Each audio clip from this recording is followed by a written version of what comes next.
Bro శ్రీరాముడు కాల్పనికమంటూ మన రాహుల్ గాంధీ గారు అయితే కొన్ని వివాదాస్పద వ్యాఖ్యలు అయితే చేశారనమాట. అయితే ఆయన ఇప్పుడు మన దేశం ఇప్పటికే చాలా హిందుత్వం అని చెప్పి చాలా పోరాడుతున్నారు. మరి ఇట్లాంటి వ్యాఖ్యలు చేస్తే ఆయనకి నెక్స్ట్ టర్మ్ ఒకవేళ ప్రధానమంత్రి కావాలంటే ఆయన అట్లాంటి మాటలు మాట్లాడితే అందరూ అతన్ని యాక్సెప్ట్ చేస్తారా? అంటే ఇప్పుడు కాంగ్రెస్ పార్టీ మొత్తం రాహుల్ గాంధీ వీళ్ళందరూ కాకుండా ఖచ్చితంగా కాంగ్రెస్ పార్టీలో ఉన్న వాళ్ళందరూ ఎవ్వరు కూడా హిందుత్వం విషయానికి వచ్చేసరికి ఖచ్చితంగా మనకు సపోర్ట్ చేయట్లేదు. ఎందుకంటే చాలా సందర్భాల్లో చూసాం. అదేవిధంగా అయోధ్యలోని బాలరాముని మందిరం నిర్మించినప్పుడు అది కొన్ని వందల సంవత్సరాల యొక్క కళ, హిందూ సోదరులందరి యొక్క కళ. సో అలాంటి ఒక గొప్ప కళ నిలవేరినప్పుడు కూడా కాంగ్రెస్ పార్టీకి సంబంధించిన వాళ్ళు ఎవ్వరు కూడా అక్కడికి వచ్చిన దాఖలాలు లేవు. అండ్ రీసెంట్గా మన దేశంలో హిందువుల మీద ఎలాంటి అఘాయిత్యాలు జరుగుతున్నాయి, ఎలాంటి కుట్రలు జరుగుతున్నాయి, ఎలాంటి అటాక్స్ జరుగుతున్నాయి, ఏ ఒక అటాక్ అప్పుడు కూడా కాంగ్రెస్ పార్టీ తరఫు నుంచి ఎవ్వరు కూడా రియాక్ట్ అయింది లేదు, ఎక్కడ కూడా యాక్షన్ తీసుకుంటామని చెప్పింది లేదు.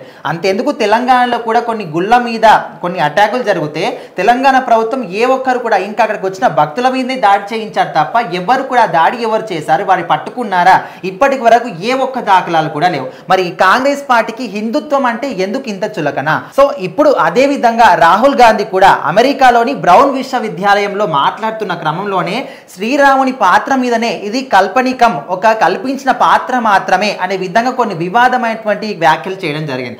అయితే అక్కడ ఒక క్వశ్చన్ అడగడం జరిగింది. ఏ విధంగా అంటే హిందూ జాతీయవాదం ఆధిపత్యం సాధించిన సమయంలో అన్ని మతాల్ని హక్కున చేర్చుకునే లౌకిక రాజకీయాలు ఎలా చేయాలి అనే విధంగా అడిగినప్పుడు ఆయన ఈ యొక్క సమాధానం చెప్పారు. అయితే ఇప్పుడున్నటువంటి బీజేపీ పార్టీ హిందుత్వం యొక్క దానికి అనుగుణంగా ఉందంటే ఖచ్చితంగా మేము నమ్మము. బీజేపీ పార్టీ హిందుత్వం కాదు. బీజేపీ పార్టీలో ఉన్నటువంటి బృందాలన్నీ కూడా కక్ష సాధింపు చర్యలు మాత్రమే. వాళ్ళందరూ కూడా కక్షలు చేయడం తప్ప ఇంకేమి కూడా చెయ్యరు. అండ్ హిందుత్వంలో చాలా మటుకు కూడా కల్పించిన పాత్రలు ఉన్నాయి. అందులో శ్రీరాముడు కూడా ఒకరు.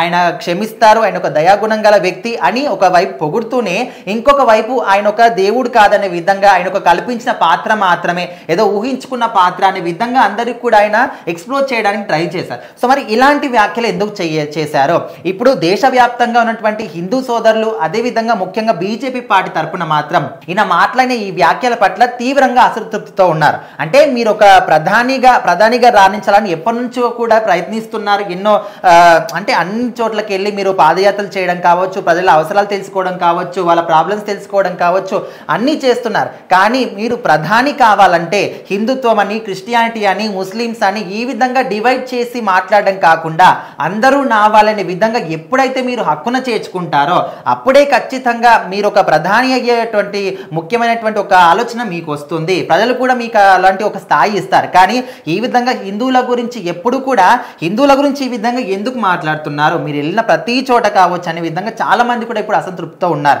మరి దీనికి ఆయన ఏ విధంగా సమాధానం చెప్పుకుంటాడు, ఎప్పుడు చెప్తారో? ఇప్పటి వరకే కాంగ్రెస్ పార్టీ మీద తీవ్రంగా వ్యతిరేకత ఉంది. ఎందుకంటే ప్రతి ఒక్క హిందువులకు సంబంధించి ఏ ఒక్క గుడి మీద అటాక్ జరిగినా కూడా కాంగ్రెస్ పార్టీకి సంబంధించిన వాళ్ళకు ఇక్కడ హిందువులకు వ్యతిరేకంగా ఉన్న వాళ్ళకి సపోర్ట్గా మాట్లాడుతున్నారే తప్ప ఇక్కడ హిందువులకు మాత్రం కాంగ్రెస్ పార్టీ నుంచి సపోర్ట్ లేదు.